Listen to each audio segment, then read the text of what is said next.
মন্ত্রীকে কিছু প্রশ্ন করতে চাই বাজেটের কিছু অসঙ্গতি নিয়ে, এবং জনগণ সেটা সিদ্ধান্ত নিবে যে বাজেটটিকে আসলে জনগণের জন্য নিষ্পেষণের হাতিয়ার হিসেবে বিবেচিত হবে নাকি উন্নয়নের অগ্রগতির একটি সোপান হিসেবে বিবেচিত হবে। প্রথম যে অসঙ্গতিটি সেটি হচ্ছে রাজস্ব নিয়ে। মাননীয় স্পিকার, আমরা যদি বাংলাদেশের গত বছরের রাজস্বটি দেখি, লক্ষ্যমাত্রা ছিল 5,03,000 কোটি টাকা। সেই জায়গায় 11 মাসে অর্জিত হয়েছে 4,60,000 কোটি টাকার মতো। হাতে আছে আর 1 মাস, ধরে নিচ্ছে 48,000 কোটি টাকা সেখান থেকে আমাদের লক্ষ্যমাত্রা অর্জিত হবে। তার মানে আমাদের অর্জিত হচ্ছে 4 লক্ষ কোটি টাকা, 3,60,000 কোটি টাকা প্লাস 40,000 কোটি টাকা, অর্থাৎ হচ্ছে 4 লক্ষ কোটি টাকা। মাননীয় স্পিকার, এই বাজেটে রাজস্বের লক্ষ্যমাত্রা নির্ধারণ করা হয়েছে 6,95,000 কোটি টাকা, অর্থাৎ প্রায় 74% লক্ষ্যমাত্রা বৃদ্ধি করা হয়েছে। পৃথিবীর সব দেশে তাবৎ অর্থনৈতিক ব্যবস্থায় বাজেটের যে রাজস্বের যে প্রবৃদ্ধি থাকে সেটি 10 থেকে 12%, এটা আইডিয়াল একটা ফিগার। সেই জায়গা থেকে মাননীয় অর্থমন্ত্রীর কাছে আমার প্রশ্ন, সারা দেশে বা বিগত রাজস্ব কালেকশনের যদি আমরা হিস্ট্রিটা দেখি, 10 থেকে 12%-এর জায়গায় সরকারের কাছে এমন কি মেকানিজম রয়েছে যে মেকানিজমের মধ্য দিয়ে প্রায় আমরা 75% আমরা রাজস্ব নতুন করে আমরা সংগ্রহ করতে পারবো। মাননীয় স্পিকার, সেই জায়গা থেকে আমরা বলছি যে এই যে রাজস্বের যে মাত্রাটি নির্ধারণ করা হয়েছে এবং এনবিআর এর যে সক্ষমতা রয়েছে সেটি বিবেচনায় এই বাজেটটির লক্ষ্যমাত্রা রাজস্বের ক্ষেত্রে কতটা অর্জিত হবে সেটি আসলে আমরা সন্দেহ প্রকাশ করছি। দ্বিতীয়ত, কিছুক্ষণ আগে একজন বলে গেলেন, একজন মাননীয় সংসদ সদস্য, যে আমাদের দেশের ইনভেস্টমেন্ট ফ্রেন্ডলি একটা এনভায়রনমেন্ট ক্রিয়েট করা হয়েছে। মাননীয় স্পিকার, 100 টাকার যদি আমি বাংলাদেশে ব্যবসা করি, আমাকে কর্পোরেট ট্যাক্স দিতে হয় 27.5%, অর্থাৎ আমি সেখানে 100 টাকার মধ্যে আমার পকেটে থাকে আর 72.50 টাকা, 72.5 টাকা। এই 72.5 টাকার মধ্যে আমার ডিভিডেন্ড ট্যাক্স 4.5 আমাকে দিতে হয় মাননীয় স্পিকার 40%, অর্থাৎ আমার পকেটে তখন থাকে 43.5 টাকা।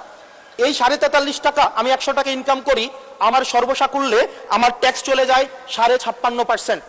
আমরা যদি মালদ্বীপের দিকে তাকাই, আমরা যদি সিঙ্গাপুরের দিকে তাকাই, মালয়েশিয়ার দিকে তাকাই, সেখানে এই কর্পোরেট ট্যাক্স হচ্ছে 0%। আমরা যদি শ্রীলঙ্কার দিকে তাকাই 15%, নেপালের দিকে যদি তাকাই তাহলে সেটা 5%। শুধু সরকারের সমালোচনার খাতিরে না, আমরা নির্মোহভাবে কনস্ট্রাকটিভ ক্রিটিসিজমের জায়গা থেকে আমরা বলছি এই 56.5% কর্পোরেট ট্যাক্স এবং ডিভিডেন্ড ট্যাক্স বিদ্যমান রেখে এটা ডোমেস্টিক ইনভেস্টমেন্টকেও প্রমোট করবে না এবং ফরেন ইনভেস্টমেন্টকেও প্রমোট করবে না। যে বিজনেসম্যান আমার সিঙ্গাপুরে বিজনেস করতে পারবে 0% ট্যাক্স দিয়ে, সেই বিজনেসম্যান 56.5% ট্যাক্স দিয়ে সে বাংলাদেশে বিজনেস করতে আসবে না। মাননীয় স্পিকার, আমরা সেই জায়গা থেকে প্রত্যাশা করেছিলাম যে এই বাজেট একটা ইনভেস্টমেন্ট ফ্রেন্ডলি একটা বাজেট হবে এবং কর্পোরেট ট্যাক্সের একটা সহনশীল মাত্রায় কর্পোরেট ট্যাক্সকে রিডিউস করা হবে। হতাশ হয়েছে মাননীয় স্পিকার।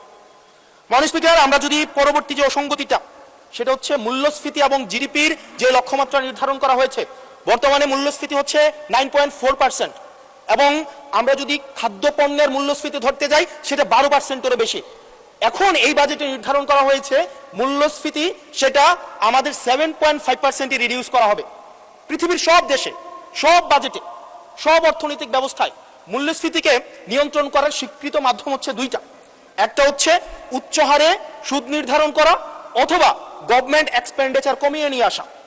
আমাদের একটা অর্থ বছরে 1,40,000 কোটি টাকার একটা নির্ভরশীল অর্থনীতি বিদ্যমান রেখে আমরা কিভাবে মূল্যস্ফীতিকে আমরা 7.5%-এ নিয়ে আসব, এই যে স্ববিরোধী যে অবস্থানটা, এই জায়গাটা আমাদের কাছে আসলে মাননীয় স্পিকার স্পষ্ট না। আপনি একই সাথে বলছেন আপনি মাছ মুচমুচো করে ভাজবেন, আবার একই সাথে বলছেন আপনি তেলটা কম দিবেন। এই যে স্ববিরোধী অবস্থানটা, এটা আমাদের সাধারণ মানুষের কাছে এটা স্পষ্ট হতে হবে। মাননীয় স্পিকার, আমরা এই সংসদে দেখেছি মাননীয় প্রধানমন্ত্রী নিত্য প্রয়োজনীয় দ্রব্যের দাম নিয়ন্ত্রণের যেই সুপারিশটি করেছেন এবং যে বিষয়ে বলেছেন এটির জন্য জনগণ বাহবা দিয়েছেন। আবার গত পরশুদিন মাননীয় অর্থমন্ত্রীকে আমরা দেখলাম আমাদের খুবই নিত্য প্রয়োজনীয় আমাদের কাপড়, রড সিমেন্ট, তারপর হচ্ছে নিত্য প্রয়োজনীয় 16টি দ্রব্যের মধ্যে উনি ট্যাক্স বসানোর কথা বলেছেন। এখন মাননীয় স্পিকার, প্রশ্নটি হচ্ছে এই নিত্য প্রয়োজনীয় দ্রব্যটিতে যখন ট্যাক্স বসাবে, দিন শেষে বিক্রেতা কিন্তু এই ট্যাক্সের বোঝাটি আমাদের তৃণমূলের যে ক্রেতারা থাকবেন এই ক্রেতাদের থেকেই কিন্তু এই ট্যাক্সটি মাননীয় স্পিকার যাবে।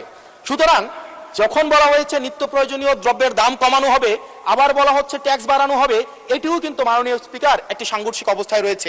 সুতরাং যদিও বলা হয়েছে নিত্য প্রয়োজনীয় দ্রব্যের দাম কমাবে, সেই জায়গায় নিত্য প্রয়োজনীয় দ্রব্যের দাম দিন শেষে কমবে না, কারণ এই ট্যাক্সের বোঝাটি দিন শেষে আমার আপনার মতো সাধারণ মানুষের উপরে চেপে বসবে।